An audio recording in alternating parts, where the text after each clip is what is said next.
Bom, parabéns pelo tema que vocês escolheram. É um tema completamente esquecido, excluído, discriminado, invisibilizado. Parabéns pelo lugar também.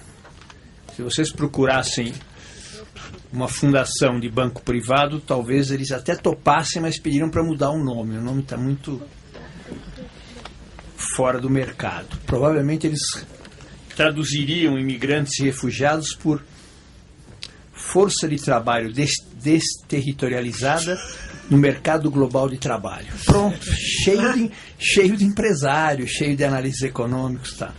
Mas está no lugar que tem que ser mesmo. Vocês sabem que a África não existe, né? Qual é a maior projeção da palavra África nos últimos tempos no Brasil? Uma agência de publicidade do Duda Mendonça.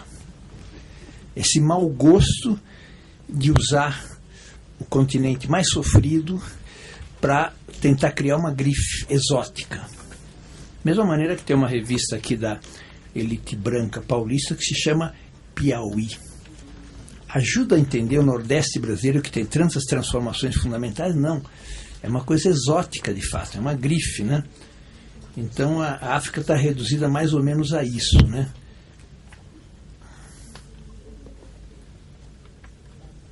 Bom, a África tem duas determinantes fundamentais para tratar de entendê-la.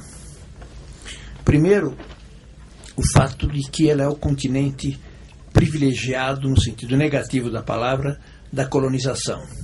Não só foi o continente colonizado, como nós também fomos, como, além do mais, sofreu a sangria do mais brutal crime contra a humanidade, que foi a escravidão.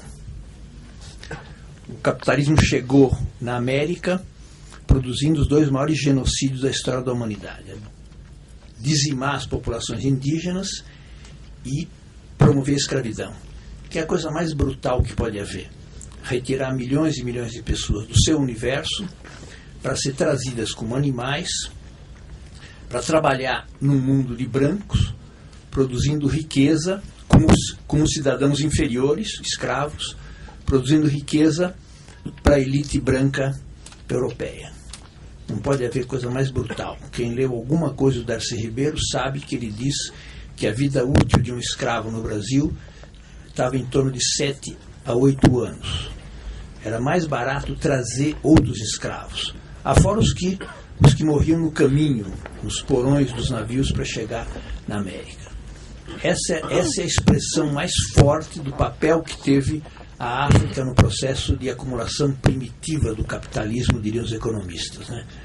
Fornecer mão de obra, já nem se pode dizer barata, mão de obra escrava para a revolução comercial, para a acumulação de capital europeia centralmente. Então, por um lado, teve esse papel e continua a ser o papel complementar de continente explorado nas suas matérias-primas para o desenvolvimento industrial da Europa, dos Estados Unidos e do Japão.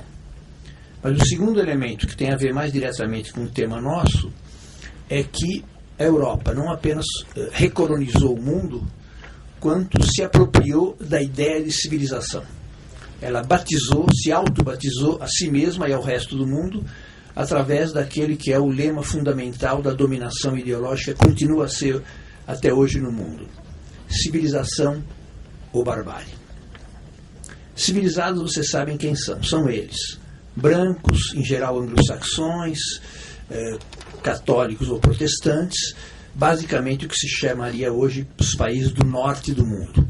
Aqueles que protagonizaram o colonialismo, a escravidão, protagonizam o imperialismo e a globalização, que são uma ínfima minoria em termos estatísticos, mas que são o centro do capitalismo. E o resto é o resto. O resto somos nós, bárbaros, significativamente todos de pele diferente da deles. Todo o resto são outras etnias, que somos todos bárbaros significativamente. Esse é o bordão fundamental da dominação ideológica até hoje no mundo. Desqualificar um povo, uma civilização, um fenômeno, um governo, é dizer que ele não é civilizado, que ele é bárbaro, automaticamente. Esse é o slogan fundamental que foi consolidado ao longo do tempo por aquele que é o maior clichê de maior eficácia na história da humanidade, que é o cinema norte-americano. É Hollywood. Todas as guerras, que são um componente fundamental da ideologia norte-americana, todas as guerras são feitas contra outras etnias, todas elas bárbaras. Pode ser coreanos, chineses, africanos, árabes, qualquer que seja, todos eles são relegados a uma subexistência de países selvagens, de países bárbaros que não chegaram à etapa civilizada da Europa. No entanto, a Europa que protagonizou as duas maiores chacinas do século passado, que foram as duas guerras mundiais, que são guerras interimperialistas para tentar redividir o mundo entre eles. Foram promovidas basicamente por civilizações brancas, democráticas, liberais.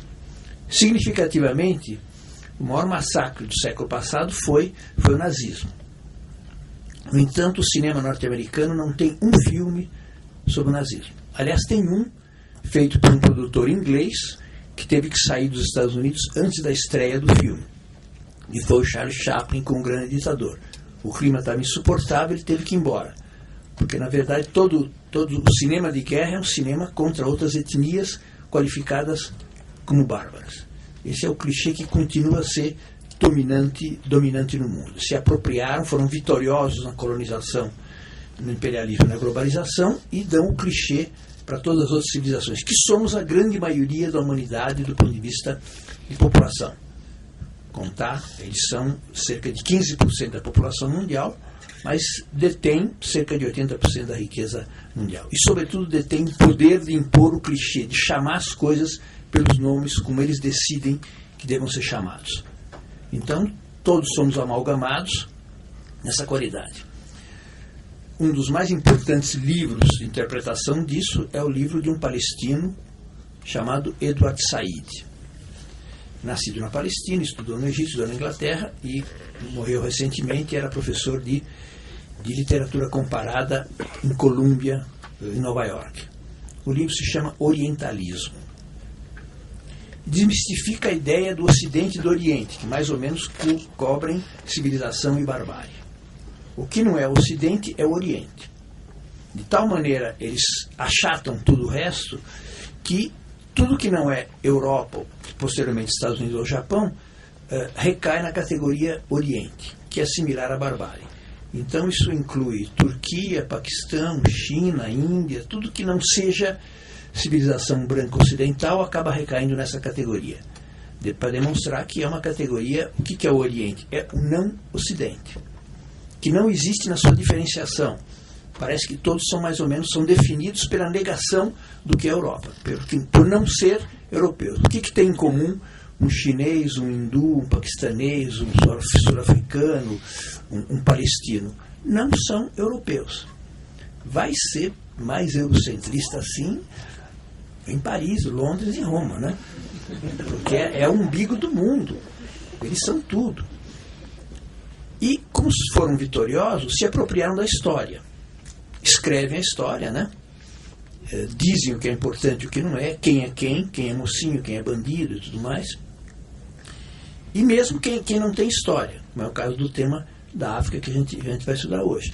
Nós estudávamos pelo menos, os casamentos reais da família real inglesa e francesa. Sabiam quem casava com quem descendia de quem, e não conhecemos a história da América Latina.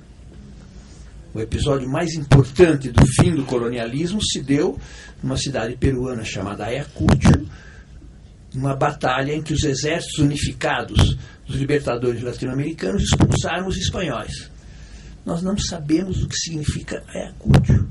E é a nossa história, a história do fim do colonialismo, da expulsão dos espanhóis, e além do mais terminar o período colonial dizendo: vocês nos invadiram e nós os expulsamos.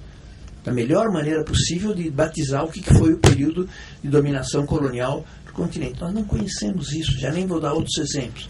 Mas nós sabemos quem casou com quem, batalha de não sei quem contra quem, guerra dos 30 anos. Quer dizer, eles escreveram a história. Mais longe. Quem ganha, conta a história. Um livro que infelizmente não está pronto, a edição em espanhol, eu vou depois trazer para vocês, que eu conheço com melhor história da África, uma historiadora italiana chamada Ana Maria Gentili, se chama exatamente O Leão e o Caçador. E o epígrafe do livro é: até agora a história da África foi escrita pelos caçadores. Está na hora de ser escrita pelos leões. Foram as vítimas da colonização. Então quem ganha escreve a história e desqualifica ou diz exatamente o que é o outro, né? Se apropriaram da história, a história é essa que eles nos contam, né? Quais são os grandes personagens da história? Napoleão, Nelson, isso, aquilo, Rainha Elizabeth, essa é a história dos vencedores. Nós somos relegados a ser isso. Nós somos o quê? Nós, como América Latina, nós fomos periodizados a nossa história, os que abasteceram as matérias-primas que lhe interessavam aos ciclos de expansão do capitalismo deles. É exatamente isso, né?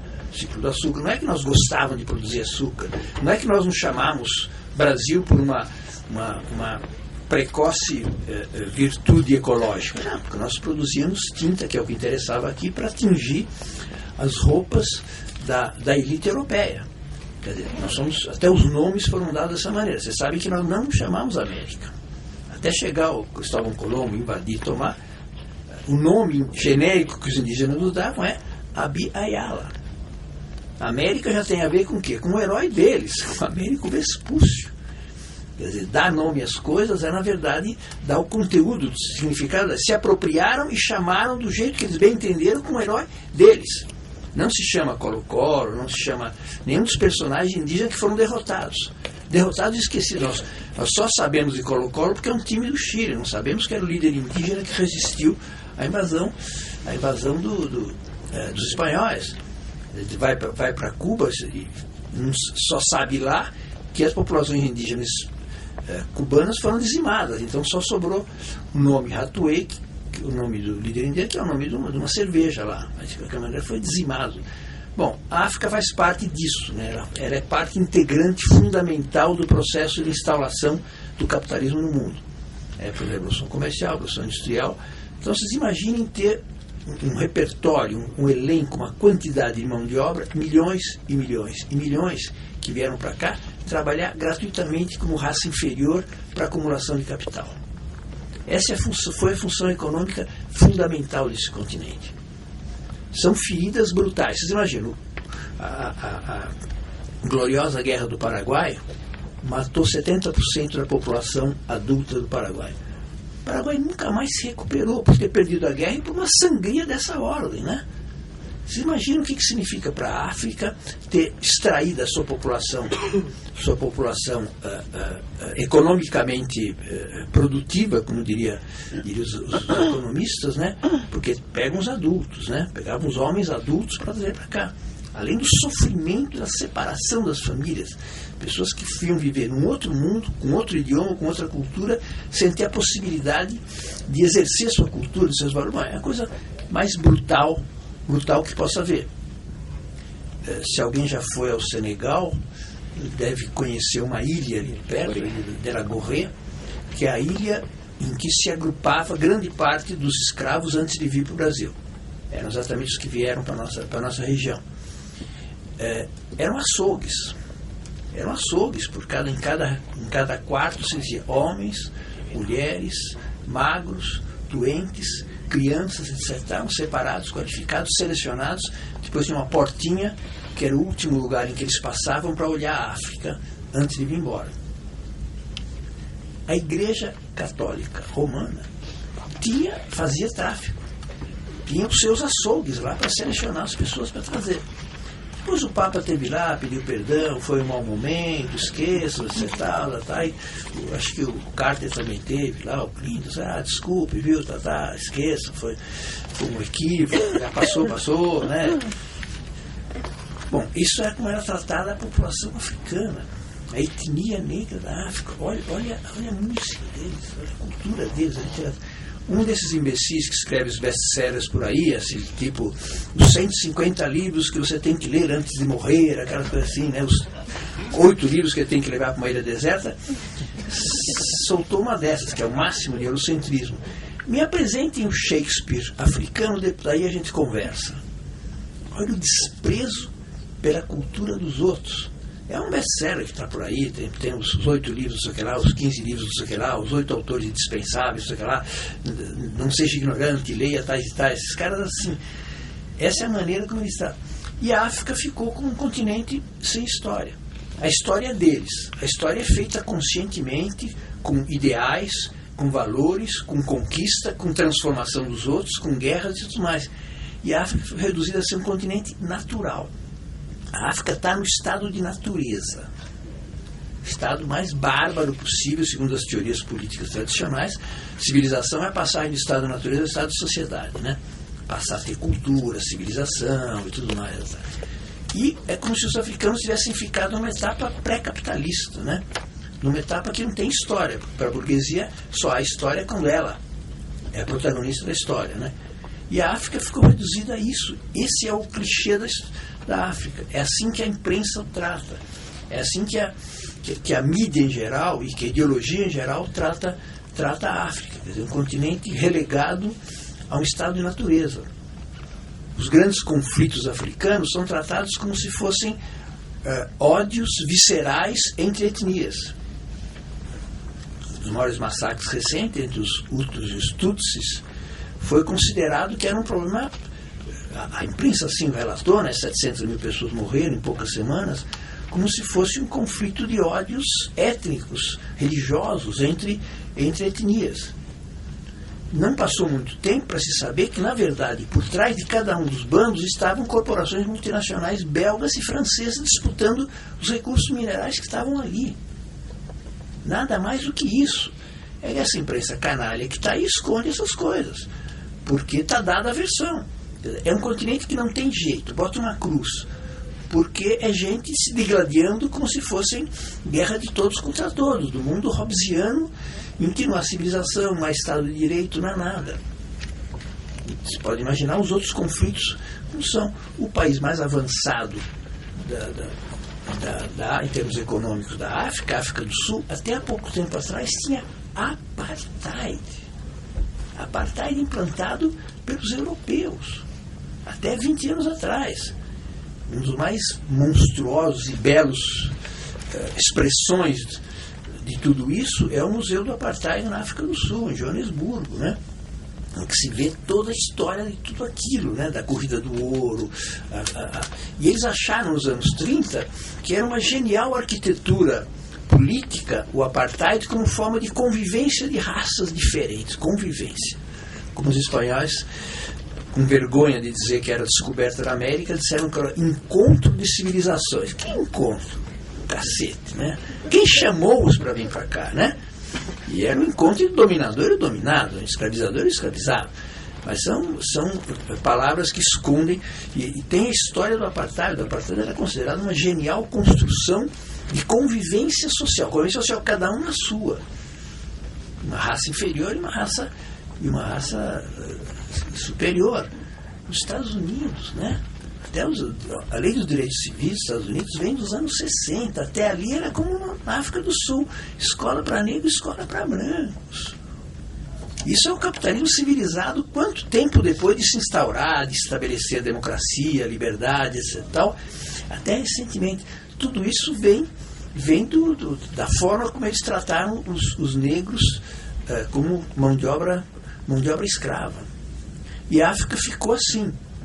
Até hoje, os noticiários de televisão, o que fazem é reduzir todos os conflitos a conflitos étnicos, menores, selvagens, e que é a visão que Hollywood dá da África, né?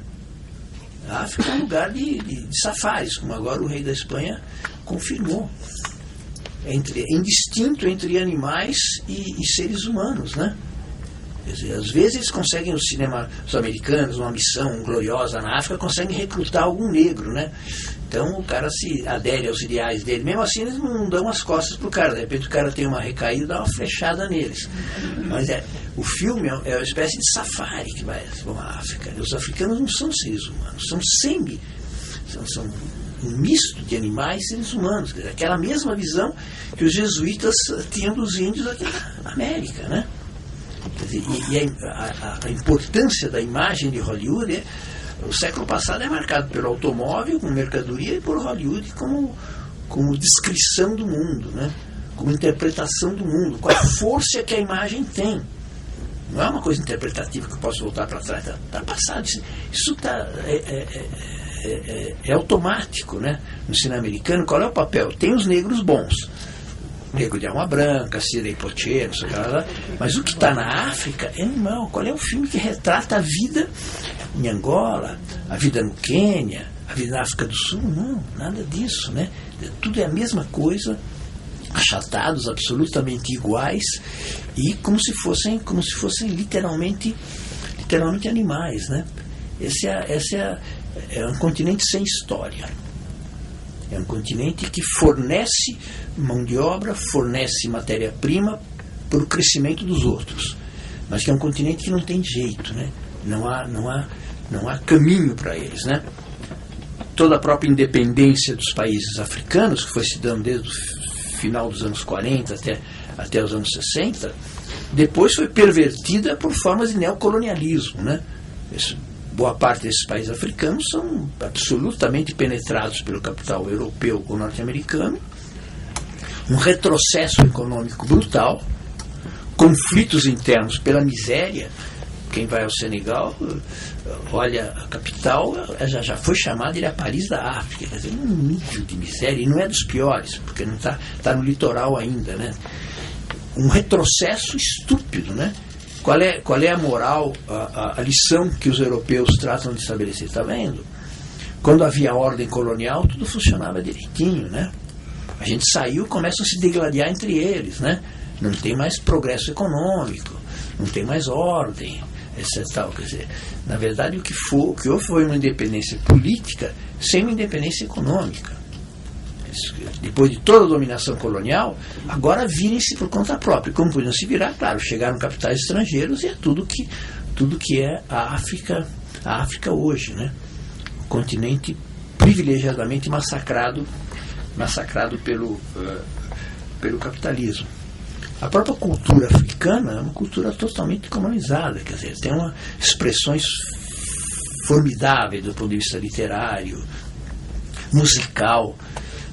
O que faz as grandes potências ocidentais é captar alguns artistas que lhes interessam, dourar a pílula, depois devolver para a África como artistas de MTV, né? Mas aqueles que já perderam as características próprias, a diferenciação, todas essas coisas que não lhes interessam, como essa música que estão aqui agora. Quer dizer, na verdade, a própria cultura africana foi uma cultura que se globaliza, intermediada pelos grandes monopólios da mídia internacional. Os filmes sobre a África são filmes sempre folclóricos, sempre da aventura dos brancos no meio de um mundo selvagem. Então, eles fazem parte intrínseca da história do capitalismo porque forneceram mão de obra, fornecem matéria-prima, só que não tem uma dinâmica própria, são totalmente sobredeterminados pelo que acontece no centro do capitalismo. Diante da crise atual, teve o seu primeiro ciclo em 2008, o segundo em 2011, continua vigente, a África sofre diretamente os efeitos disso, porque diminui o turismo, porque a recessão econômica europeia os afeta diretamente, e além do mais o tema da imigração, que é um tema estúpido, das coisas mais brutais que acontecem no mundo contemporâneo, são as tentativas de chegada de africanos no litoral europeu. Semanalmente acontece na Espanha, chamadas bateras, quer dizer, qualquer tipo de barquinho Vocês imaginam o que é o sonho daquelas pessoas que bolaram a ideia de chegar à Espanha, chegar à Europa. Então depois conseguem 40, 50, 80 embarcar, vários morrem pelo caminho, outros que chegam a desembarcar na Espanha são presos e devolvidos. Pura e simplesmente. Isso acontece semanalmente. Semanalmente chegam vários deles mortos, e é uma coisa já incorporada. Eu estava participando de um congresso mundial de sociologia, quando de repente chegou um barquinho de 80 pessoas, 45 vivas e 30 mortas. Os sociólogos não se coçaram para discutir o que significa aquilo. O congresso era em Barcelona, aconteceu um pouquinho para baixo ali, né? Quer dizer, uma insensibilidade absoluta em relação a isso. E ao contrário, vocês sabem que o sentimento deles é um sentimento de, está vendo? Todo mundo quer vir para cá. De reafirmação de que a Europa é o melhor lugar para viver. Então eles se bloqueiam para não ter essa avalanche de trabalhadores imigrantes de fora. Ou legalizam aqueles a conta-gotas conforme a economia tem um nível de expansão. Mas essas cenas acontecem na Itália, acontecem na França, etc. E são semanais. Agora vocês imaginam, não só os que morreram. Bom, além dos que morreram, o que acontece com os cadáveres dessas pessoas, né? Para tomar um lado mais obscuro. Mas e essas pessoas, quando voltam, são devolvidas para a África, assim, jogadas lá. Qual é a vida deles? Quer dizer, o que é o sonho que eles... Olha o terrível sonho que eles tinham. Depois são devolvidos, e aí? E aí? Bom, depois vem todo o tema já dos africanos que conseguem chegar no continente europeu, né? Conseguem chegar nessas últimas décadas em particular e que são brutalmente discriminados, né? Nas campanhas eleitorais, o tema dos governos, dos candidatos progressistas, obviamente, é recessão e desemprego. Dos candidatos da direita, como Sarkozy, não. É imigração. É o medo. Como se o desemprego fosse produzido por um excesso de mão de obra de negros que chegassem. Não, é pela incompetência do capitalismo de dar emprego para brancos, negros e tudo mais. Além do mais, os negros não vão tomar emprego de ninguém, não vão trabalhar em funções que os brancos não estão a fim de trabalhar.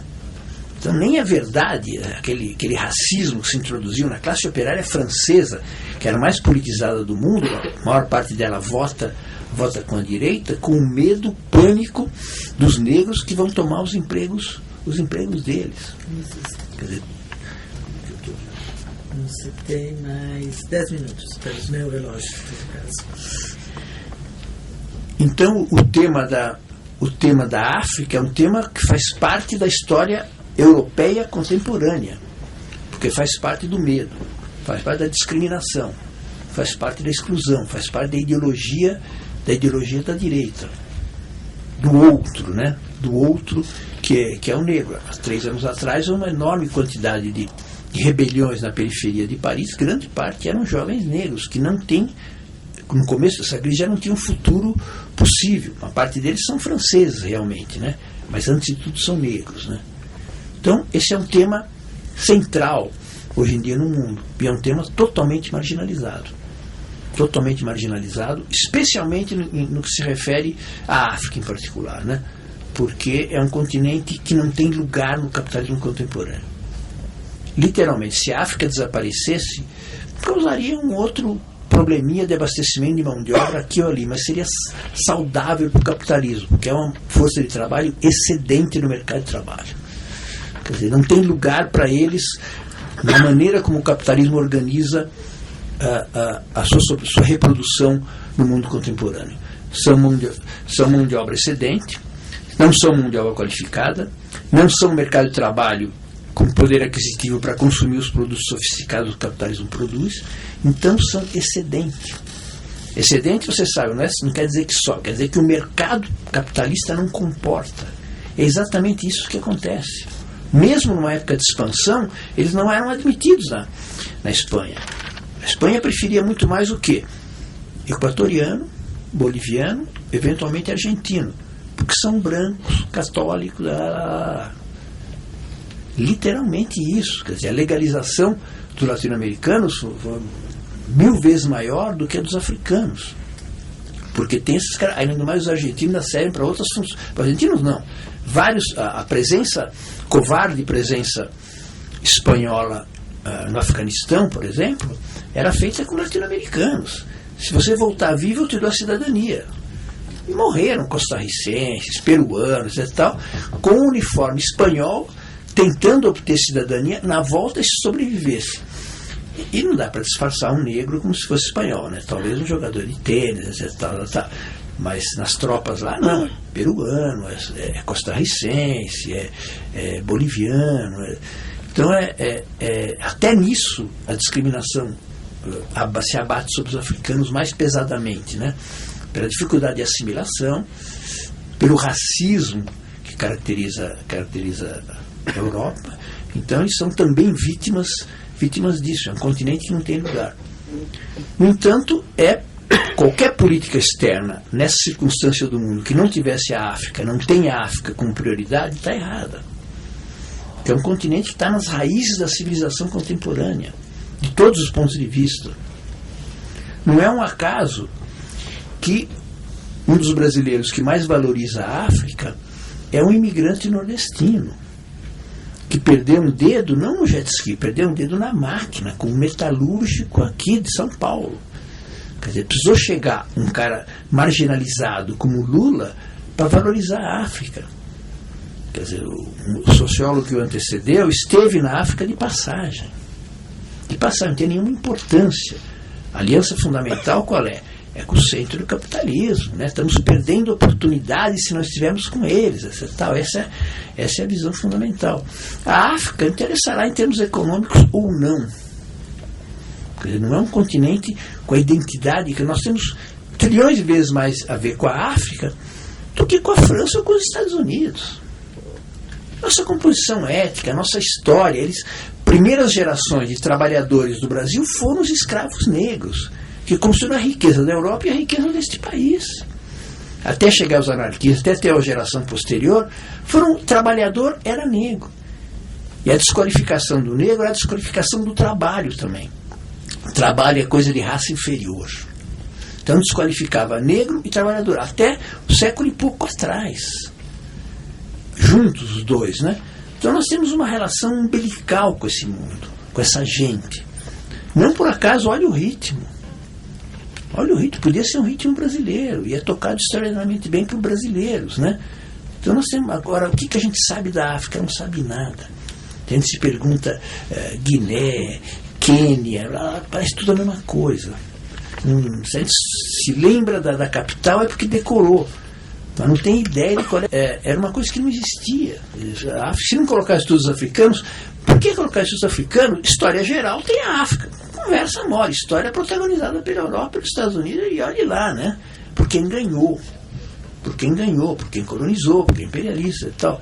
Então o conhecimento da África nosso é nenhum, a rigor é nenhum. A gente sabe a África do Sul, um pouco Mandela, assim, e ponto. E ponto. Não temos ideia da diversidade, de como vivem, dos valores que eles têm, da diferença entre os vários países, etc. Da relação que o Brasil tem com os países, que o Senegal tem, sobretudo, pela exportação dos escravos para cá, nada. Tem um filme francês de um senegalês que tentou retomar os fios da sua família quando vivia na África e depois como foi levado como escravo para os Estados Unidos. E aí conseguia, até que chegava um momento, os senegaleses, quando chegaram nos Estados Unidos, mudavam de nomes. Os nomes deles eram Lincoln, Jefferson, etc. Até isso, cortaram para não ter ideia de que tem laços com aquele universo, com aquele mundo que estava lá, né? Então a história que nos é ensinada é uma história que nos separa da África, né? A África para nós é um continente longínquo, que não tem nenhum interesse turístico, cuja cultura nós conhecemos quase nada, um pouquinho da literatura de Angola, etc. Não mais do que isso. Então os africanos são o paradigma fundamental daqueles que são excedentes do capitalismo globalizado. Repito, que não são força de trabalho qualificada, que não são mercado de trabalho de consumo de produtos sofisticados, né? É um continente mais dilapidado, mais arrasado. E, além do mais, leva essa pecha que está dita na formulação de vocês. Não tem história. Olhar a África há 3 séculos atrás, olhar no começo da guerra, parece que é a mesma coisa. Parece que ela não está articulada e não é um subproduto da exploração dos monopólios internacionais. A China chegou na África, mas chegou na África porque tem recursos energéticos e outros, matérias-primas que lhes interessam. Não estou dizendo que a China é pior ou é melhor, mas em suma, a África é assim que a África chama atenção, pelos recursos naturais que tem para ser explorados, ou pela mão de obra barata que ela tenha. Isso no século XXI. Um século dominado e dirigido por potências brancas, anglo-saxãs ou católicas, cristãs, civilizadas. Essa é a maneira pela qual eles tratam um continente inteiro que produziu as riquezas que os possibilitaram dar o salto para chegar ao que eles são hoje em dia. Bom, em suma, a África sim tem história, tem civilização, faz parte da história contemporânea. O que ela é derrotada. Derrotada na luta pela apropriação dos bens da riqueza e da pior maneira possível, né? A violência da escravidão. Eu me lembro de uma primeira-dama, ex-primeira-dama francesa, que falava: puxa, mas ainda nos continuam a colocar culpa pela situação do Haiti? É claro. O Haiti foi a grande revolução negra, a primeira grande revolução negra, que derrotou o exército de Napoleão. A revolução negra no coração da América, e pagou um preço caríssimo pelas chacinas, não só chacinas, a França impôs que eles pagassem como dívida externa os danos causados supostamente à França. Só agora, depois do último terremoto, é que a França resolveu perdoar o resto da dívida. Quer dizer, não é só o que fizeram no massacre colonial, é continuar a espoliar economicamente um dos países mais pobres do mundo, que é uma espécie de África com uma história extraordinária. Quer dizer, a história, eles fizeram na América o que a Revolução Francesa fazia lá. Porque a liberdade, igualdade e fraternidade deles não tinha nada a ver com o colonialismo e com a escravidão. Era liberdade dos ex-servos da gleba. Não existe na temática nem de Rousseau, menos ainda de Locke, etc. Tal, os escravos e a África. Eles lutavam pela igualdade e fraternidade, enquanto exploravam os africanos como escravos. Um único grande pensador daquela época, antes do Marx, o Hegel, acompanhava a Revolução Haitiana, não sei como. Os outros não existia. Não existia a África, não existia o Haiti. Uma revolução que derrotou o exército napoleônico, que até hoje paga um preço brutal por tudo isso, né? Foi a primeira revolução negra da história da humanidade. Então eu acho que o tema é um tema essencial. Não dá para entender o mundo contemporâneo sem entender a África. O papel que ela teve e o lugar a que ela é relegada hoje. Quer dizer, um continente que sim tem história, sim tem um papel essencial no processo de globalização, de exploração, de acumulação e tudo mais, mas que não é considerado como protagonista. Os líderes africanos importantes todos foram liquidados de alguma maneira, com Lumumba, o Bembera, que acabou de morrer agora, etc. Tal, foram grandes protagonistas do processo de independência. Nenhum deles sobreviveu à recomposição da dominação colonial europeia. Então, na verdade, ficaram regimes frágeis que importam um liberalismo de fachada para justificar a multiplicação, o neocolonialismo europeu, o neocolonialismo norte-americano e agora africano. Então, acho que o tema é central. Conhecer a verdade no fenômeno histórico é exatamente desnaturalizá-lo, compreender a sua história. Os fenômenos humanos todos são fenômenos históricos, por isso tem começo, meio e fim, são produzidos e podem ser desconstruídos ou reconstruídos de outra maneira. Naturalizar quer dizer não tem jeito. É assim, seguirá sendo assim para sempre. Quando a compreensão dos fenômenos sociais é exatamente o oposto da naturalização. É a historicização. É compreender por quê, de que maneira, quem contra quem, de que forma, para poder entender que ele é perfeitamente possível de ser transformado. Obrigado.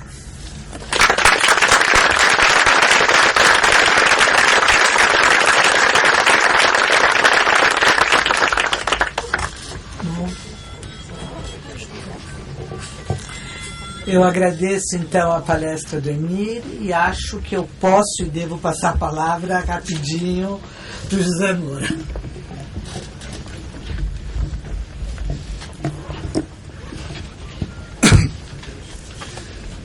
É só para lembrar que quem quiser mandar perguntas pode começar a mandar papeizinhos desde já para depois a gente responder.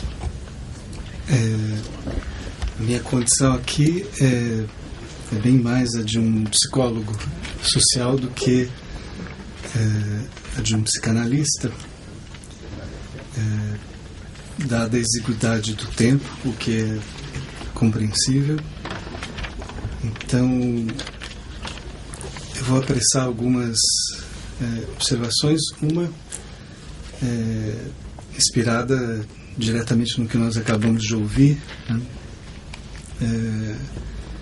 Eu só sou capaz de alguns comentários sob perspectiva psicológica, mas justamente é impressionante o teor também psicológico daquilo que o professor Emir Sader foi se pondo a dizer logo no início, né? Os dominados, eles são ao mesmo tempo objeto de subordinação que cumpre intenções coletivas, políticas e econômicas, e objetos de desmoralização que cumpre intenções ainda políticas e agora também eminentemente psicológicas. A percepção dos subordinados, como já disse Sartre nos seus primeiros estudos sobre o colonialismo, e o Emir retomou a sua maneira, né? Os dominados são percebidos como o outro do dominador, né? Nivelados indiscriminadamente, né? Toda a pluralidade que conte do lado do inferiorizado desaparece. Fica só o traço de gente abaixo. Na outra ponta de desdobramentos desses processos de confronto entre grandes grupos, né, a gente pode encontrar, por exemplo, num cidadão negro brasileiro, o recorrente sentimento de invisibilidade, né, ou de superexposição. Vejam o risco, né, de o angustiante e enigmático sentimento de não se ver capaz de influir sobre a percepção dos outros, ou influir sobre a percepção dos outros em situação pública de uma maneira estigmatizante, o risco disso ser restringido a uma compreensão buscada no indivíduo isolado ou, no máximo, no indivíduo ligado a alguns poucos outros humanos imediatos. A possibilidade de a gente ver a repercussão psicológica dos golpes da dominação fica inteiramente prejudicada. Vocês se lembram, por exemplo, daquele episódio em Brasília em que alguns jovens, se não me engano, 3, atearam fogo, né, num índio que dormia num ponto de ônibus, né? E um deles, inclusive, revelando um misto de ingenuidade e idiotia, quis explicar, né, a brincadeira imprudente e licenciosa, e disse: nós pensávamos que fosse um mendigo, né? E é engraçado que a explicação que ele pretendia tornar atenuante do crime, né, revelou a motivação do crime, né? Mas ele considerou que o desprezo étnico, né, não fosse a mesma coisa que o desprezo de classe, quando são ambos duas formas diversas pelas quais a dominação em termos éticos e psicológicos sempre se manifesta como produção em massa de desprezo de grupos inteiros, de povos inteiros, né? De classes inteiras.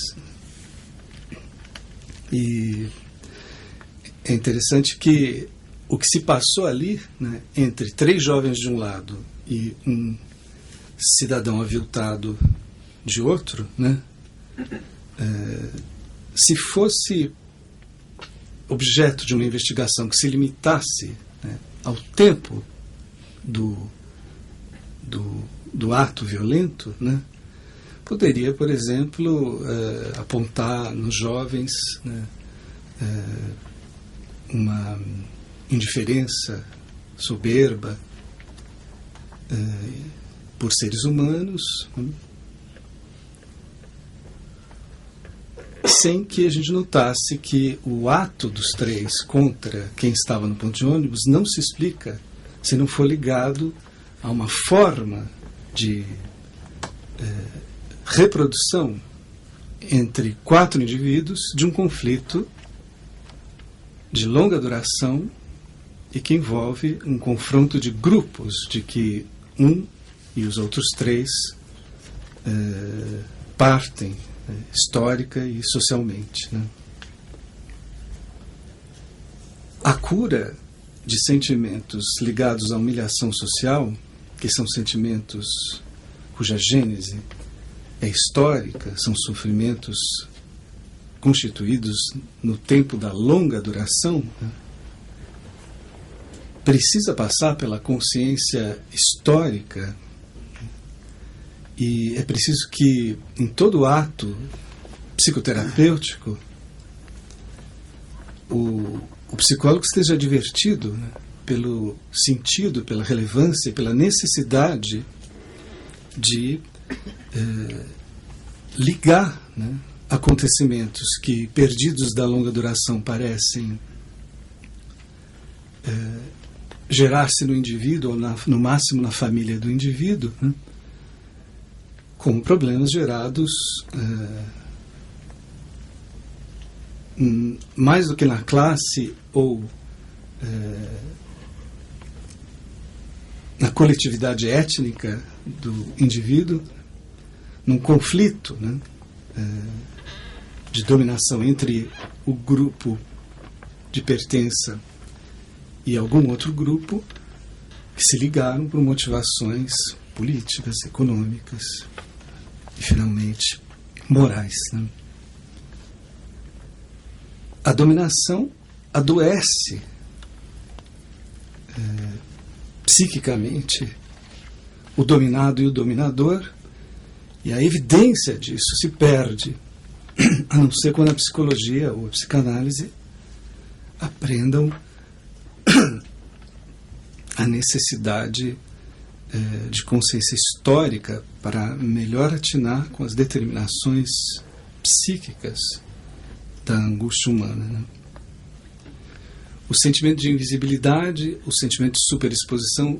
Outro dia, conversando com a Eliane Costa, uma pesquisadora que manteve longo contato com o Quilombo Maria Rosa, no sul de São Paulo, ela ouviu, e nós conversávamos sobre isso, de alguns depoentes, qualquer coisa nessa linha.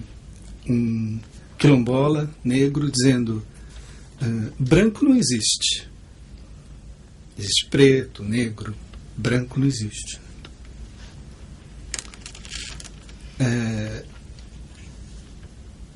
A dificuldade de compreender isso só foi resolvida quando nós notamos que o que se queria dizer, né, e no início até nos ocorreu se o depoente estava simplesmente reproduzindo alguma ideia que dificilmente circularia entre eles, mas alguma ideia de que a população brasileira é majoritariamente negra, branco puro não existe, né? Então, se seria o reflexo de qualquer ideia, sim. Mas o que afinal se impôs com mais probabilidade é que branco não existe no sentido de que essa gente, né, que aparece como branca, né, só aparece como branca mediante algum esforço de consciência, porque quando aparece, aparece como alguém. Já o negro, né, fica valendo por um traço fenotípico, né, desligado inteiramente da sua dignidade humana e estigmatizado como coisa de gente inferior. Então, preto existe, né? Lembrei uma vez de um professor negro que dizia muito naturalmente que de manhã, quando ele se olha no espelho, ele vê alguém. É só sair de casa e, passadas algumas horas do dia em interação com pessoas ou situações de rua ou de trabalho, e que ele cada vez mais cai na consciência de que ele é negro. Não no sentido em que os militantes dos movimentos negros organizados querem acentuar assertivamente que somos negros, né? Mas no sentido da estigmatização, né? É uma relação com o meu corpo que perde a qualidade da relação comigo mesmo, com alguém, né? Então, ou o humilhado se vê como alguém que passa despercebido, compondo o fundo das situações como as coisas, ou ele se vê super percebido, né? Uma percepção objetivante que perde toda a qualidade ética da percepção do homem pelo homem, né? Uma vez, num simples estágio que a gente propõe aos estudantes na disciplina de psicologia social, em que eles têm que assumir por um dia só alguma tarefa de trabalho em geral desempenhada por cidadãos das classes pobres em condição de subordinação e tarefas que dispensam qualquer tipo de instrução escolar ou quase dispensam, né?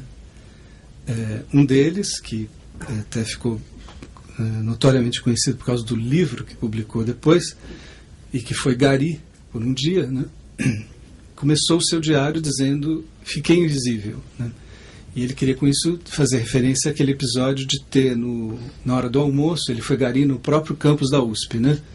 E na hora do almoço ele antes de acompanhar os garis para o almoço no bandejão, ele passou pela sala de aula para buscar dinheiro, né? E foi uniformizado, né?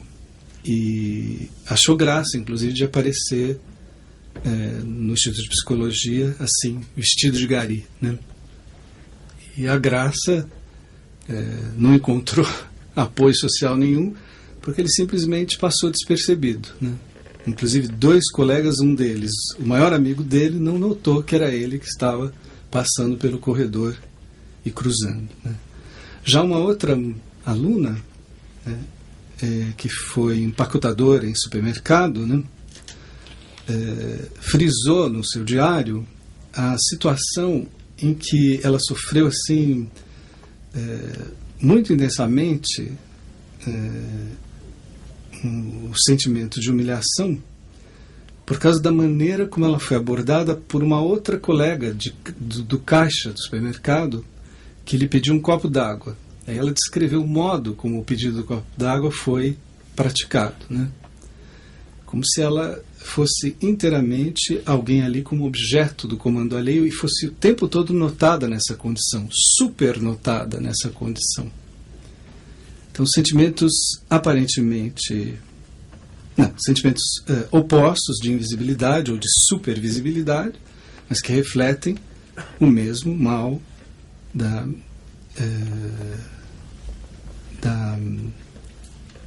subordinação, da dominação. A gente não pode, infelizmente, se deter em detalhes, mas o sentimento de não possuir direitos, o sentimento dos espaços públicos como espaços expulsivos, o sentimento de, nos círculos da troca, contar sempre do lado dos carentes, que são objeto da generosidade alheia, praticada então por aqueles que são pródigos e ricos em em coisas, em bens também espirituais. O sentimento, a expectativa de um comando ou uma ofensa iminentes e muitas vezes arbitrárias, né, no trabalho ou na cidade. Né. Cada um desses sentimentos, né, vividos pelo cidadão negro brasileiro, pelo cidadão pobre brasileiro, né, tomados por inteligência de longa duração, inteligência necessariamente histórica, revela correspondência com golpes sofridos coletivamente na origem. Golpes contra famílias, clãs, tribos, povos inteiros. Né? E fora de percepção histórica, a angústia enigmática desses sentimentos, né, pode parecer perturbação do indivíduo, no máximo ligando o indivíduo a seus outros imediatos, fora de toda determinação política ampliada.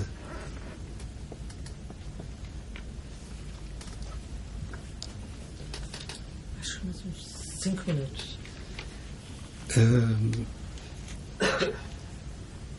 Além disso, o que eu poderia acrescentar, mas aí eu posso parar a qualquer momento, se ficar só indicado o que eu vou dizer agora, está tudo bem.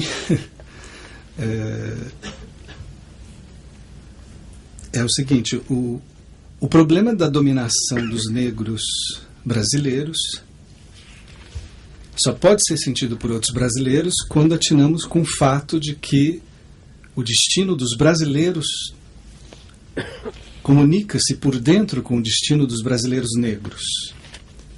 O problema da liberdade no Brasil nunca estará bem solucionado se não implicar a liberdade de todos. A prática da liberdade nunca está garantida, isso é clássico, né?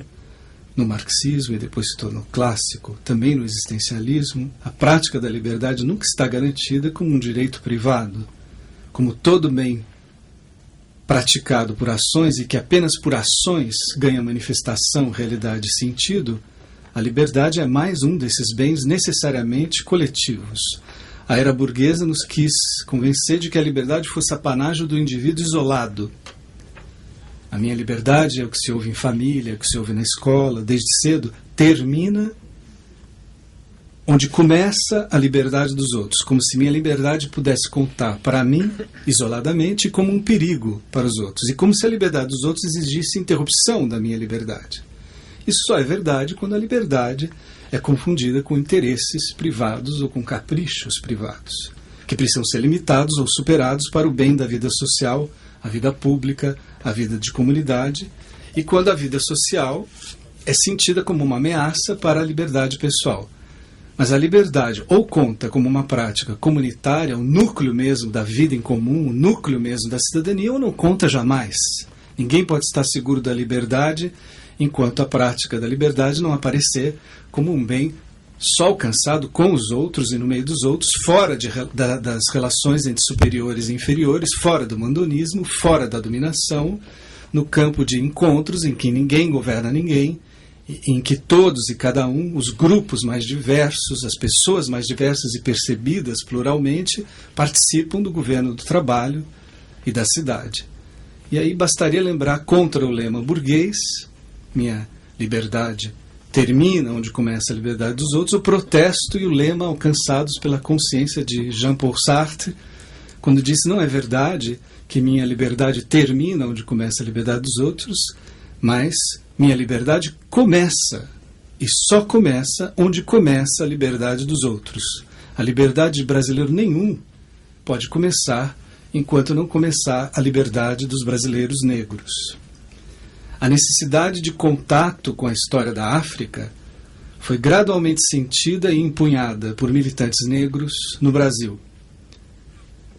Um marco de consciência a esse respeito foi, por exemplo, notável e, em certa medida, incomparável a partir da organização do Movimento Negro Unificado em 1978 e, desde então, cada vez mais. E tudo que antes, nas antigas lutas ou nas resistentes práticas culturais dos negros, mais ou menos informadas ou muito informadas por heranças africanas, essas antigas lutas ou essa antiga resistência cultural ganhou cada vez mais excepcional moldura na consciência militante de cidadãos negros. A necessidade de raiz foi o que inspirou a necessidade de comunicação com o passado, mas de um ângulo que tocasse a história do escravismo colonial pelo ponto de vista do escravizado. Então, por um ângulo que, por exemplo, apontasse os quilombos não só como resistência contra os engenhos de açúcar, o que eles são decisivamente, mas uma afirmação também de uma nova ordem política e como um meio que promoveu recuperação de raízes fraturadas. O caminho de consciência culminou, então, com a necessidade, finalmente, de história da África negra, e que só pode ser sentida por todo brasileiro que não se tenha contentado com considerações unilaterais quanto ao que se passou com os africanos no Brasil e com seus descendentes brasileiros. Tomar as coisas segundo a história da Europa, especialmente a história dos países ibéricos, e em nosso caso a história de Portugal, e ver as coisas por um lado, e só um lado, o esforço por investigar e traçar a história dos negros no Brasil, durante o escravismo colonial, depois o Império e durante a República, ganham ainda mais realidade e verdade quando a história dos negros nós a vemos em comunicação não apenas com a história da Europa, mas com a história da África e com a história do conflito, né, entre europeus e africanos, norte-americanos e africanos.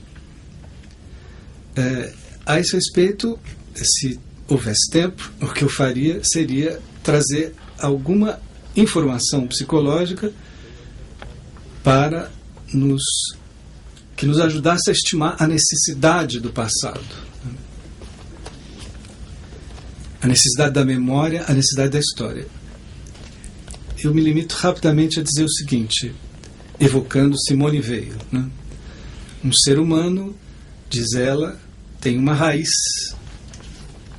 por sua participação numa coletividade. A afirmação tomada assim é um tanto abstrata e não é assim que foi formulada por Simone Weil. O meio do enraizamento é uma coletividade. São grupos de que não apenas fazemos parte, mas em que tomamos parte. Não se trata de uma agremiação qualquer e nem de qualquer participação. Tanto que a definição completa do enraizamento em Simone Weil assevera o seguinte: o ser humano tem uma raiz por sua participação real, ativa e natural numa coletividade que conserva vivos certos tesouros do passado e certos pressentimentos do futuro. A coletividade, portanto, de enraizamento é, portanto, duas vezes qualificada, uma primeira vez como comunidade em comunicação com o passado e uma segunda vez uma comunidade em comunicação com o futuro. Sobre o passado, sobre a comunicação com o passado, em Simone Weil, a necessidade do passado é percebida por ela como talvez a mais fundamental das necessidades humanas, porque talvez todas as demais necessidades ganhem do passado o seu alimento e o seu ânimo, né? O futuro, dirá ela, de um modo impressionante, não existe, não nos dá nada.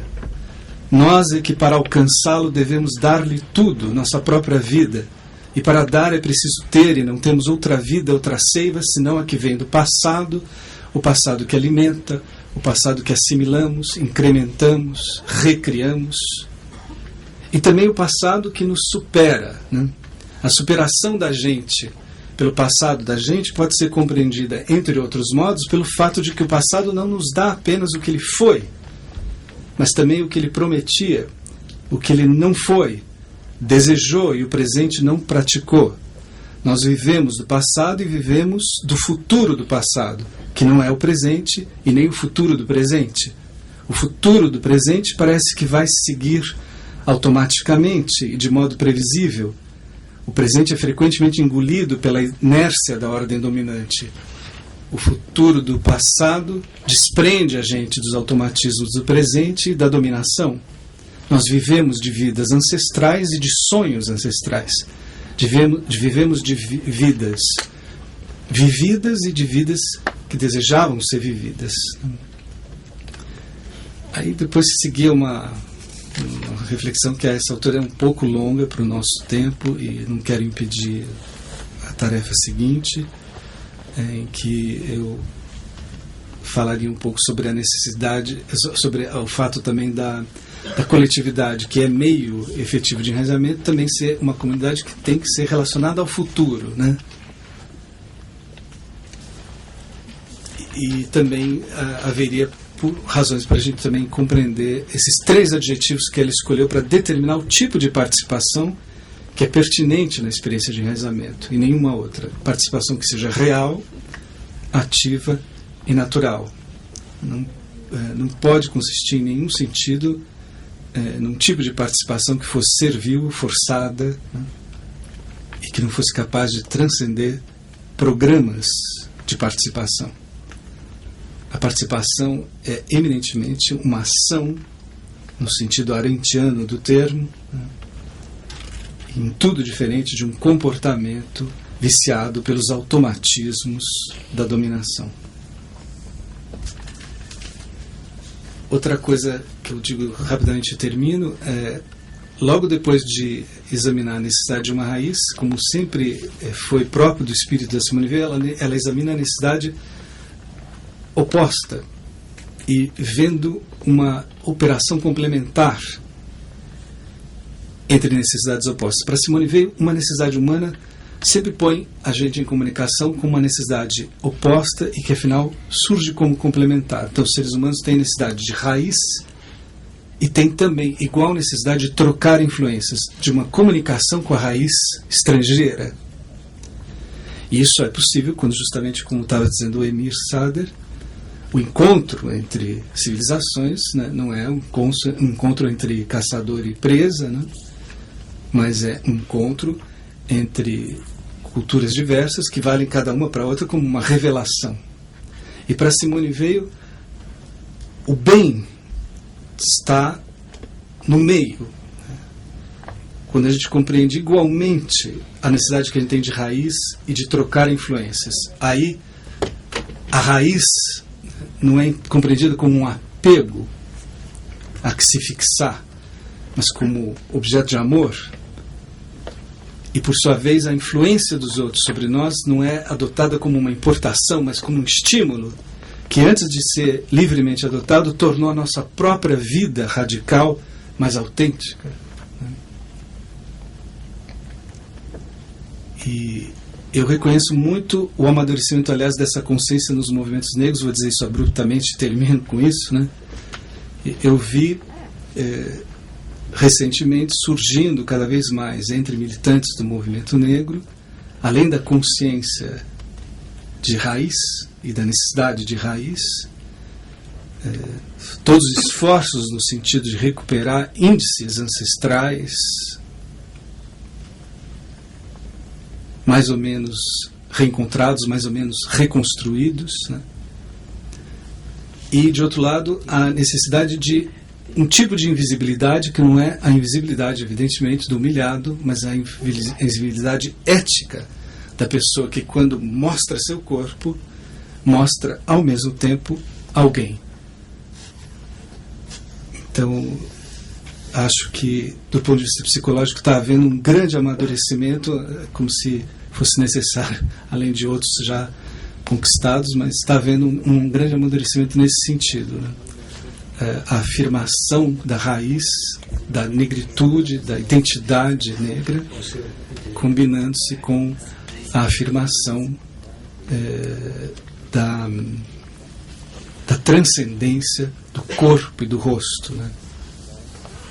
Que, quando se manifesta, né, nunca se manifesta como uma coisa a descrever, né, mas sempre como alguém com quem praticar trocas, onde ninguém fica fixado na posição de carente.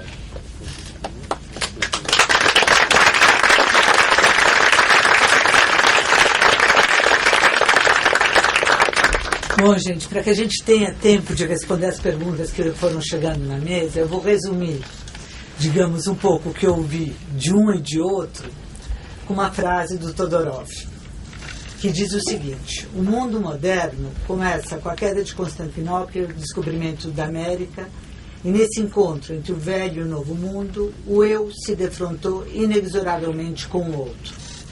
os europeus rejeitando a alteridade no exato momento em que a descobriram. E foi disso que o Emílio falou muito, né? A conquista da América foi um verdadeiro genocídio, justificada pelos teólogos de plantão, porque, no fundo, diziam eles, se tratava de povos sem alma. Não era tão grave assim. Bárbaros os espanhóis? Não, apenas demasiadamente humanos, anunciando com a conquista e a Idade Moderna e seu incrível repertório de genocídios. A civilização ocidental, ao mesmo tempo em que acabou obliterando a estrangeiridade do outro exterior, construirá um estrangeiro interno. Eu é o outro, dizia Rimbaud.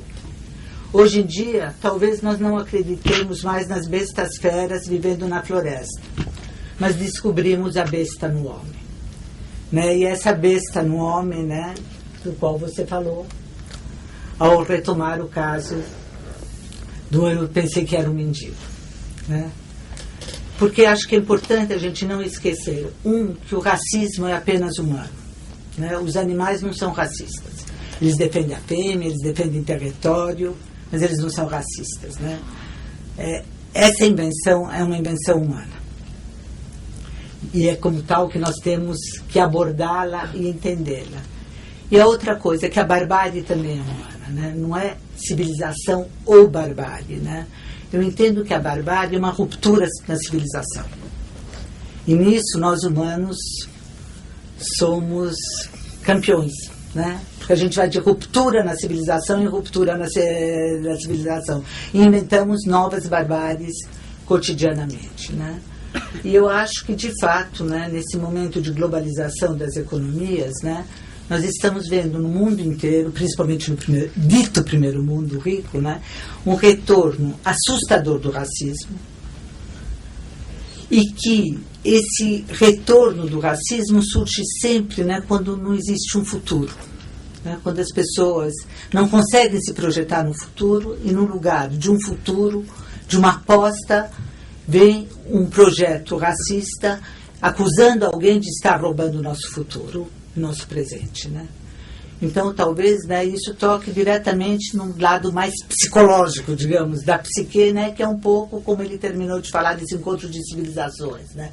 Em vez de me abrir para o outro, eu me fecho para o outro, porque o outro, ao acusá-lo de todos os males, eu justifico minha falta de projeto na vida. Né? Eu não quero falar mais, porque está cheio de perguntas e eu vou deixar os dois responderem, senão eu embalo sobre o lugar do estrangeiro no mundo. Então, acho que você pode responder as suas e depois eles respondem. Olha, nós temos, segundo o meu relógio, 20 minutos ainda de respostas, porque nós temos que parar às 9h30, tá certo? Tá, eu vou tentar... várias questões específicas, eu vou tentar fazer uma fala um pouco mais geral, né? Eu acho que tem um acontecimento, todo o tema, como foi ressaltado agora, especificamente do negro, é o tema do outro. Ninguém mais outro que um negro para um branco. Aliás, branco não é cor é a cor do outro, né? Essa ideia de que branco não é cor, como branco não é cor, né? Antes não se dizia negro, é uma pessoa de cor, aquela maneira assim, ascética de falar dos negros. É todo o tema do outro, é reafirmar a mim pela negação do outro, né? Que é muito, muito eurocentrista, essencialmente, né? Esse mecanismo do espelho, né? E acho que uma decisão recente da justiça brasileira foi muito significativa, mas muito cínica, né? Por 11 votos a 0, decidiu-se que as cotas são constitucionais. E aproveitou-se da circunstância de que quem tinha levado essa questão ao Supremo não eram os principais que tinham defendido, que tinham atacado as cotas lá atrás, foi o Demóstenes, que tinha caído em desgraça. Então se aproveitou para chutar cachorro morto, mas é um absurdo. Como as pessoas não vão concorrer de maneira igual para uma vaga na universidade? Afinal de contas, segundo a Constituição liberal do começo ao fim, todos somos iguais diante da lei. Minha universidade foi a primeira que começou isso há 10 anos atrás. Há poucos anos atrás houve um debate feroz e uma quantidade enorme de gente se opôs às cotas. Não é só gente de direita. Vários antropólogos da minha querida Universidade de São Paulo, antropólogos, Se fosse geólogos que não entendem nada de questões, antropólogos, dando ética. Qual é o tema central? O Ali Kamel, o editor do Globo e da Globo, escreveu um livro dizendo que nós estamos introduzindo o racismo no Brasil. Que isso não é tudo. Quer dizer, o que quer dizer é que os negros não têm consciência de que são negros. Não lembra eles disso. Eles não exigiam o que é deles, né? Essa era a enorme propaganda do livrinho. Caetano Veloso, baiano, contra a política de cotas, né? Todos somos iguais dentro da lei, como dizia o Marx, todos somos iguais dentro da lei, e aí começa a desigualdade, porque somos desiguais, como é que vamos ter direitos iguais? O Supremo, de maneira cínica, contra a Constituição brasileira, decretou que as cotas são constitucionais. Então tem que revisar toda a Constituição brasileira, não somos todos iguais dentro da lei. Temos que fazer como se diz aqui, o que tem que fazer? Revisar a história brasileira e fazer justiça ao que foi feito com os negros. Nós estamos repondo minimamente toda a exclusão social que eles tiveram. Então foi uma decisão boa politicamente. Ninguém daqueles que gritaram, salvo a Folha de São Paulo, porque ela é racista, por convicção, fez um editorial falando está errado, está errado, está errado, está errado. Cadê Caetano Veloso? Cadê os antropólogos? Cadê os outros? Várias pessoas que se alinham na esquerda falam, não, com aquela história de que todo mundo tem que concorrer, os negros não devem entrar pela porta dos fundos na universidade. Como se as universidades tivessem escancarada com as suas portas. A classe média, então, prepara os seus filhos com o melhor esquema privado, né? Escola aqui, escola aqui, chega na universidade, lhes dá uma crise de igualitarismo, né? Como meu filho teve 52, o cara teve 50, passou na frente dele. Agora são do igualitarismo frenético, toda a preparação prévia com a grana que eles puseram. Então de um cinismo exorbitante. Acho que para política de cotas é um fio importante para a gente puxar e falar por que hoje é consenso no Brasil 11-0. E só chiou a Folha de São Paulo porque o Otavinho é o que ele é, né? Filho do pai dele, neto do pai dele, tudo que eles são, né? A essência branca da elite paulistana, né? Ele e todos os Otavinhos que escrevem no jornal, iguaizinhos a ele. Mas, em geral, ninguém mais falou no assunto. Vamos explorar esse tema para mostrar que, quer dizer, não vamos usar muito, porque, de repente, eles voltam atrás e falam, de fato, não é constitucional. Porque se concorre em desigualdade. Por que não aceitamos essa desigualdade e dizemos que é legal? Porque os negros foram massacrados e excluídos no Brasil. Discriminados e humilhados e ofendidos. Vamos assumir isso, vamos reescrever a história oficial do Brasil, né? Essa é importante esse debate, embora eles tenham reconhecido como uma realidade de fato. Por que o Caio Prado é o maior historiador do Brasil? Porque disse, não dá para entender o Brasil sem partir de dois pilares fundamentais: colonialismo e escravidão. E por que o Gilberto Freire é o queridinho das elites? Pela ideia da democracia racial, né? Como se a Índia, prenhada pelo português, tivesse uma relação de igualdade, de paixão e amor mútuo entre eles, né? Essa coisa do jeitinho brasileiro, da convivência, etc. Tal. Acho que então o tema das cotas é importante porque é um reconhecimento de fato da desigualdade da sociedade brasileira, que era até recentemente o país mais desigual do continente, mais desigual do mundo. Todo aquele jeitinho da independência, né? Que bom, que legal, um negócio. O que foi a independência? Foi um negócio de pai para filho. Né? Não houve revolução negra, não se expulsaram os colonizadores, ao contrário. Os portugueses que fugiram, ao invés dos espanhóis que resistiram à invasão napoleônica, eles fugiram para o Brasil, chegaram aqui, abriram os portos das nações amigas, senão não ia ter mais contato com ninguém no mundo, né? E nós repetimos na escola, alegremente, aquela imbecilidade. Meu filho, põe a coroa na tua cabeça antes que algum aventureiro faça. Aventureiro éramos nós, era o Tiradentes, era o Bolívar, era o Artigas. Antes que apareça um desvairado que nos expulse, tira a coroa da minha cabeça e bota na tua cabeça, né? Quem paga o preço dos pactos de elite em qualquer sociedade? Os mais pobres. Se atrasou o fim da escravidão, o Brasil foi o país que mais demorou para terminar com a escravidão. Porque, em outros lugares, com a independência, os negros automaticamente participavam da guerra da independência e eram declarados cidadãos livres. Nós saímos de colônia não para a república, para a monarquia. Se fosse república, pelo menos legalmente, todos seriam iguais. Então nós saltamos tudo isso para o fim do século, o país que mais demorou. Quer dizer, durante 4 séculos o Brasil, o trabalho foi questão de negro, que é raça inferior. E no meio disso tudo, em 1850, se legalizou de maneira fraudulenta a terra para todo mundo que tinha. Quando o negro se tornou homem livre, automaticamente ficou pobre, não tinha nem terra para ele. Quer dizer, a questão colonial teve uma continuidade na questão racial, que teve uma continuidade na questão do empobrecimento dos negros e do poder do latifúndio no Brasil. É uma questão essencial à história brasileira, não dá para entender tudo que existe sem pensar nisso. Rapidamente, questões colocadas. Se o Brasil é um modelo em relação às Áfricas, não é um modelo porque não é uma sociedade discriminatória, né, em relação aos negros, não é modelo nenhum, né? Se a Primavera Árabe tem algum impacto no resto do continente? Não. Mesmo no mundo árabe, no Marrocos não acontece nada, existe uma defesa maior, assim. No Egito, em Tunísia, são coisas significativas, né? As consequências a longo prazo da exploração da África pela China, acho que prolonga o processo de exploração dos recursos naturais da China, né? Se a questão da biodiversidade, da exploração, da questão ambiental é um novo flagelo do continente, mais abertamente lá, embora seja um mecanismo que se reproduz em outros continentes também, né? Se a aproximação brasileira não é uma forma também de exploração. Empresas privadas, sim. Empresas estatais, não é verdade. Quer dizer, a Embrapa faz boas pesquisas sobre formas alternativas de agricultura, a Petrobras tem formas alternativas de busca de energia, etc. Tal. Então, até agora não tem sido. Agora, se mudar a política exterior brasileira, sai de baixo, né? Corrupção existente na África está ligada ao colonialismo imperial? Sim, até porque os governantes são corruptos porque há corruptores.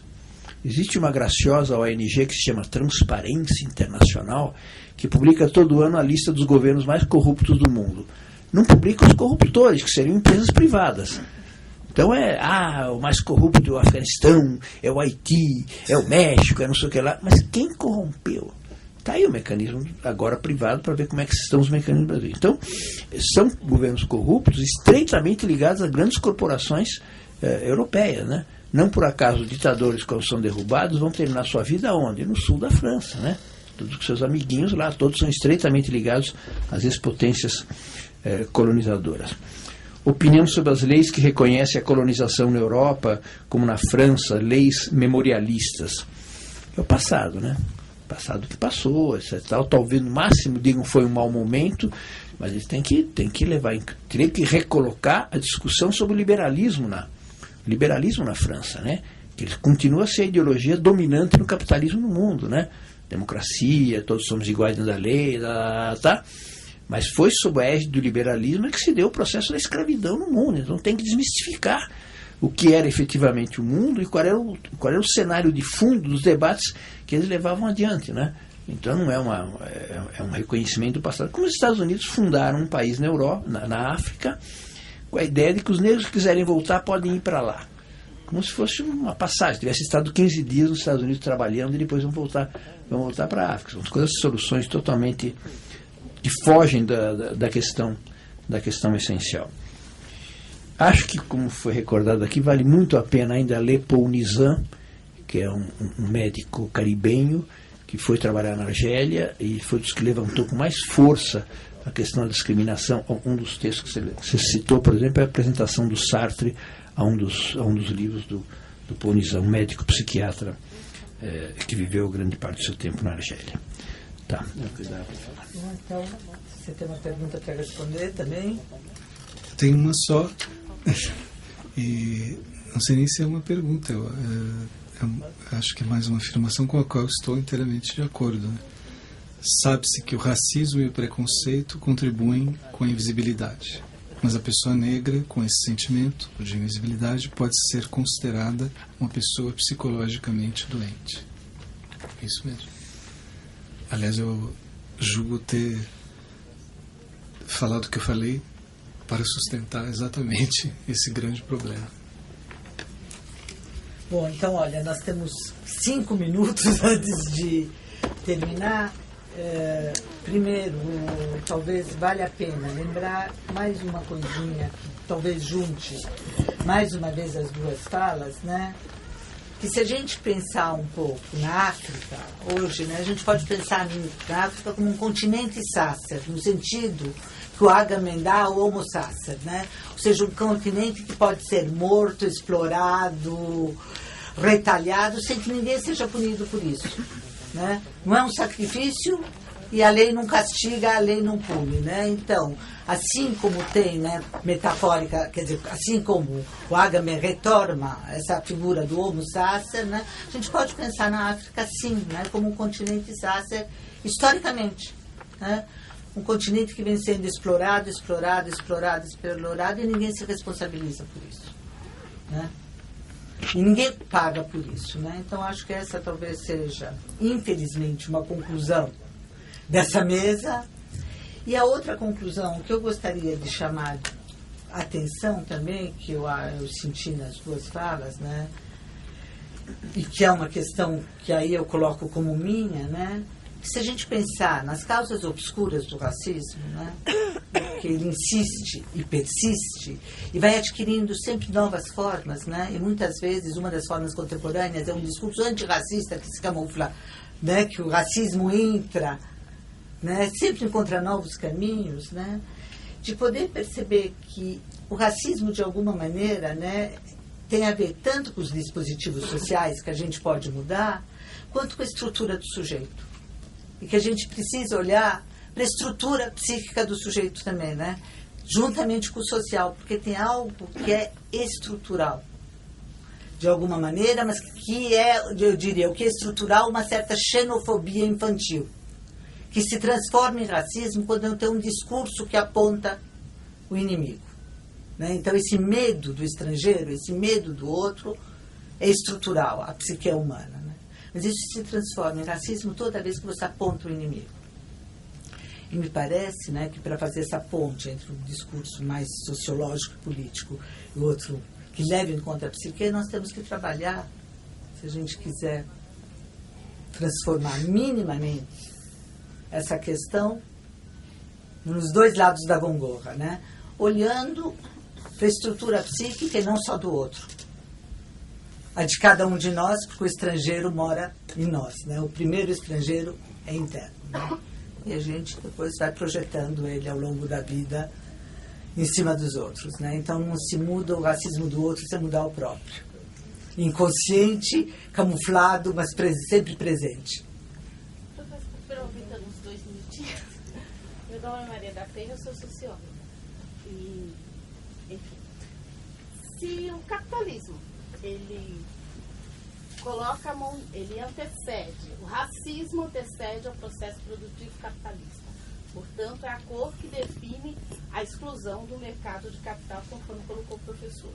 E se a questão do racismo na psique, da invisibilidade, com o movimento de migração e imigração, seja pela natural do capitalismo e seja pelas ambientais que virão, nós teremos um problema muito grave, gravíssimo, não só do ponto de vista de África, mas do ponto de vista brasileiro. Por quê? A questão da cota interna é um passo para a gente resolver o que está posto aqui. Porém, com o movimento migratório, devido à economia e tudo mais, os problemas da questão racial, se não forem discutidos pontualmente, a tendência é piorar. Porque envolve uma demanda de mercado, uma questão da psique, a invisibilidade, o processo migratório, a xenofobia em relação ao estrangeiro e tudo mais. Então, assim, acho que debates são pontuais, mas acho que cabe cada um aqui estar pensando, porque assim, é sério, é grave, mas as coisas são imponderáveis e podem explorar um pouco mais. Bom, eu acho que você já falou, não precisa te responder. Não, só um comentário. Eu só quero lembrar vocês, antes de terminar, que a próxima reunião vai ser no dia 15 de maio, às 19h30, com o tema Mundo Árabe e Mundo Muçulmano, Enlaces Sociais e Subjetivos. A mesa contará com as palestras de Soraya Smaili, Miriam Debieux e Christian Dunker, e que quem quiser acompanhar ou rever as palestras do evento, Imigrantes e Refugiados, Deslocamentos no Mundo em Crise, no site http://ideiasonline.ccbbbsp.com.br. Propaganda está feita. Só falar uma coisa em relação ao que você disse, eu acho que o passo mais importante nessa luta contra o racismo no Brasil foi o fato de que um presidente não branco tenha sido o melhor presidente do Brasil, depois de um branco ter fracassado. Isso é fundamental. Daí o ódio de classe em relação ao Lula. Branco eurocentrizado, né? Porque ele não deve dar. Sim, mas um não branco tenha tido um governo com sensibilidade social, democratização social, coisa que não tiveram.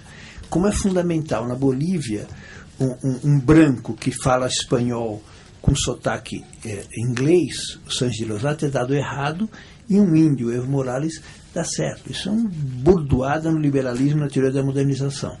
Esses são os avanços significativos que, como a questão étnica, não tem nada a ver com capacidade de governar, com sensibilidade política, com espírito democrático e tudo mais.